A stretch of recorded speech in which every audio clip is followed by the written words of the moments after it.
Welcome to the Unusual History of Everything, the podcast that uncovers the unusual history of everything around us. I'm Karen Lacey. Yes, I am. And I'm Melanie Dellis. On this episode, we'll show you how to use earthworm oil to treat gunshot wounds because, well, why not? Right? Yes. Hey. Typically, people nowadays don't go to Trader Joe's or Whole Foods and ask for earthworm oil. But in the 16th and 19th centuries, earthworm oil, say that 20 times fast, I know, right? was used to treat various problems, kind of like how we use tea tree or coconut oils today. Like many salves and ointments created during this time period, earthworm oil was said to treat and cure many problems, such as cold nerves. What is a cold nerve? It says nerve. I know. What is it? I don't know. Like your nerves are cold. Well, does it mean cold sores? Well, okay. So at this time in the 16th century, 16th, 17th, 18th century even, cold nerves was probably what they were probably referring to the body's humors, right? Mm-hmm. Because at that time they were still practicing like Galen medicine and focusing on the humors of the body, the yellow bile, the black bile, and all that kind of stuff, which we've talked about numerous times in various podcasts. But like in this case, I'm thinking that to treat cold nerves, you have to apply something hot to it. I was thinking cold nerves meant like when your extremities get really cold. And so, again, you apply something warm to it to kind of warm you up. Oh, maybe if you have circulation. If you have cold feet at your wedding. Exactly.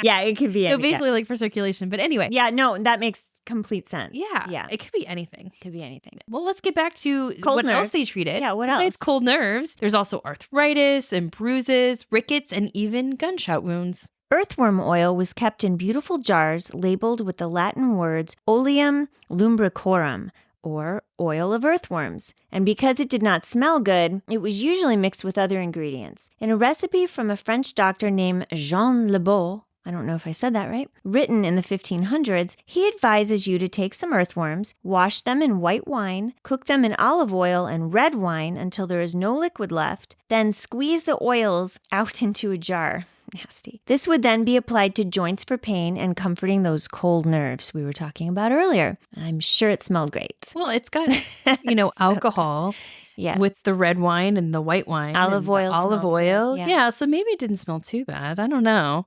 At least they're not telling you to drink it. Some ingredients, however, were not as appealing as red wine and olive oil. Another French barber surgeon in the same time period spent years perfecting his secret recipe for treating gunshot wounds. Ambrose Paré, who is considered one of the fathers of modern surgery, was not satisfied with the gunshot wound treatment of the day, cauterizing with boiling oil and treacle, which is uncrystallized syrup made during the refining of sugar. In Italy, he found the perfect recipe. Earthworms boiled in the oil of lilies and live newborn puppies. What? Yes, that's what it says. That's what he did. That's part of his secret recipe. And then you mix it with turpentine. And this would be applied to wounds in order to prevent gangrene and infection. Yeah, so it makes sense because we did another podcast earlier on Ambrose Paré and using this method to treat the wounds on the soldiers during the war.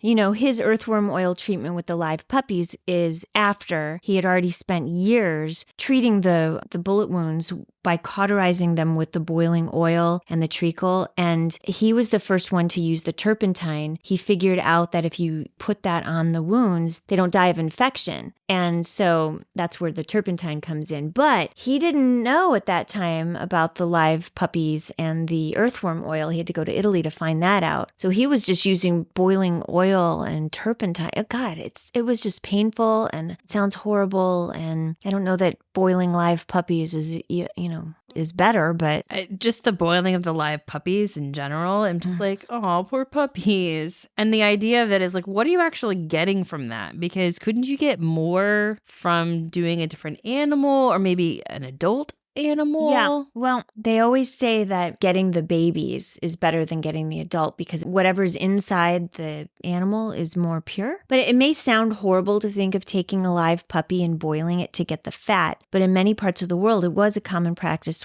with folk healers and early physicians to use everything around them, including the oils and fats of animals and humans, gross, in an attempt to find the cures. Medicine was magic, and early doctors and folk healers were using the same types of ingredients to make their potions and discover new treatments. And puppy oil was one of the most popular and highly sought after oils all the way up into the 1950s, believe it or not. I actually do kind of believe that. And I mean, it makes sense because something's wrong with someone. And I mean, a lot of this magic is kind of this type of healing and the magic aspect of it. It kind of makes sense because it does kind of follow along a little bit with rational thought in terms of someone has a hurt leg. So let's use material from some other leg to make it better. Yeah. You know, I mean, I get like it. cures like. Yeah, we've talked about that before, and we have talked about it before. So it's like logically it makes sense. And in hindsight, we're like, what were they doing? But they were trying to figure it out. And it just makes sense to kind of go down these paths. testing it out. These are all experiments. And somewhere somebody used a live puppy for something and it worked. Whether or not it was because of the live puppy fat that it worked, I'm not sure, but it worked. And so now that's what happens. Something happens, it gets cured, and the person doing it was like, oh my God, see, now we got to use this and all of the potions. And right. And it's very different than the way science is today. It's like today when we test something specifically for medical treatments, you'll test it in multiple different ways and then take out certain things, add things in to where you really understand what exactly is the healing aspect of that. Yeah. And instead now, or in the past, it was more like, let's throw everything at it. And then something worked.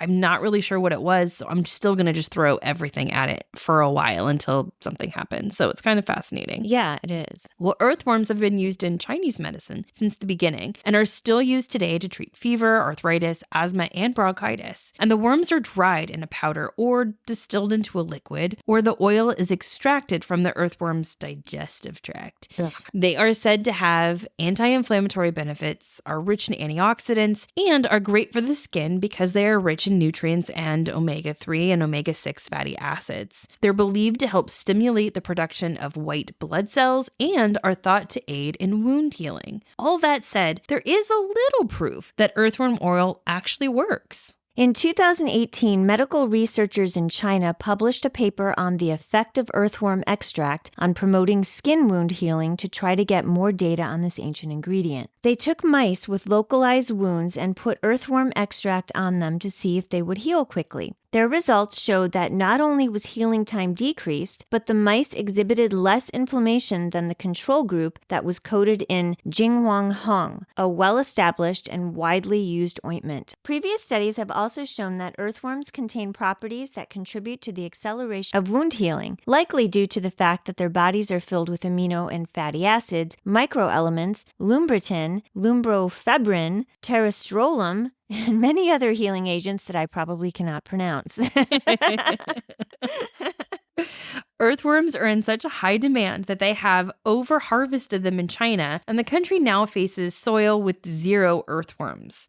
This problem has trickled down to Vietnam, where earthworm poachers are stealing earthworms from farming soil and selling them to China, which means Vietnamese farms are quickly becoming infertile. The thieves use battery-powered devices that send electric pulses into the ground, forcing the earthworms out of the soil where they are captured and dried. They call it electrocution harvesting, and this not only kills the earthworms, but it kills microorganisms that aid in tree growth. Without earthworms, the soil will become dense and plant roots will be less able to absorb the nutrients they need to survive. They'll also have problems absorbing water, which could lead to inundation of the crops. Although farmers in Vietnam have asked the government for assistance, they have not received much help. Currently, if an earthworm poacher is caught, the police will take away their electrocution device and make them promise never to do it again. I'm sure that works. I'm sure it works too. Yeah. I bet you they never go back and die. Who needs that extra money? Right? And here's a fun fact. The United States had earthworms in the soil, but the glaciers in the Pleistocene Ice Age 10,000 years ago wiped out most of them. The ones that did survive live deep within the ground and are not the ones we typically see in our gardens. The earthworms we see today were brought here in the 1600s when the European settlers crossed over on ships. They brought with them plants and trees, and earthworms hitched a ride within the root balls or in the dry ballasts of the ships. These earthworms thrive in the upper part of the soil. That's cool. I didn't know that. Yeah. Earthworms are great for plants. They break down nutrients so plant roots can absorb them easier, and organic farmers often use earthworm poop. Why is it always poop? Because poop has so many nutrients. Oh my God. But I thought we poop out the poop because that's what our body doesn't use, or it's like waste product of after we've already absorbed what the you nutrient. as an individual don't need. But that doesn't mean that there aren't still nutrients available that maybe your body couldn't absorb. But why are people like, oh, I think out of all the things, I'm going to use poop? Well, poop is used for so many things. I mean, I know. That's my it's point. just- It's so gross. Anyway, okay, so organic farmers, they often use earthworm poop mixed with water to improve psoriasis and eczema. They call it worm tea, and I'm hoping they coat the skin and don't drink it. Don't worry, if you're interested in the skin benefits of earthworm poop, also known as castings, you don't have to be an organic farmer. There you go, Karen. There's a skincare product called Wrinkle Butter that uses earthworm poop because of the high dose of copper peptides, humates, auxins, kinetins, and cytokinins. Oh my God, what is up with these words? Which all stimulate cell growth, collagen production, firm up the skin, and hydrate your skin. All for $30. That sounds like a deal. Actually, if you think about it, so many of these things that have like the gross stuff in it, like remember when we talked about perfume and whale vomit? Right. That stuff is so expensive. But you know, I could use this wrinkle butter and it's only $30. This is actually attainable for the average person. I looked at it online too, and it's like a little jar. It's the round part, the radius, if you will, of the jar is the size of the palm of your hand. So it's a big jar. It's pretty big. And if you just use a little bit, if it's just for your face, you know. That lasts a bit. I think we should try it. I'm good. I'm going You to can order try some. I'm going to order some and try it. I knew you would. I'm going to order some I'm like, and it's try only it. $30. Melody's totally going to get Well, it. it says it's good for, what is it good for? It hydrates your skin, it firms up your skin, and it stimulates collagen production. It's so gross. And listen, you know, I'm not getting any younger. My skin might need a boost Right. of poop. If you want to put some earthworm poop on your body, go right ahead. I'm going to do it. There are many before other and things after that we picture. have done with poop and other random animal products, even today throughout the years, that related to beauty and makeup and wellness. Or how about the vampire facial? Exactly. People do the blood and listen, I'm not going to do that, but This one doesn't sound so bad for this you. one doesn't sound so bad. I'm going to do it. I'm going to put a before and after picture. Do it. Or maybe you of should my do like skin. one half of your face and not the other half. Oh, no. No. I don't know about that. Well, that brings us to the end of our episode. You can follow the Unusual History of Everything podcast on Instagram at The Unusual History of Everything and on Facebook at The Unusual History of Everything podcast. And find our show notes on www.musecuratorial.com. The Unusual History of Everything is written, produced, and directed by Melanie Dellis and Karen Lacey. New episodes air every Tuesday on all podcast outlets. Be sure to subscribe to us so you never miss an episode and leave us a review. You can also see photos from our episodes and more on our website, Instagram, and Facebook. Thanks for listening. I'm Melanie Dellis. And I'm Karen Lacey, your host for The Unusual History of Everything. Da, da, da.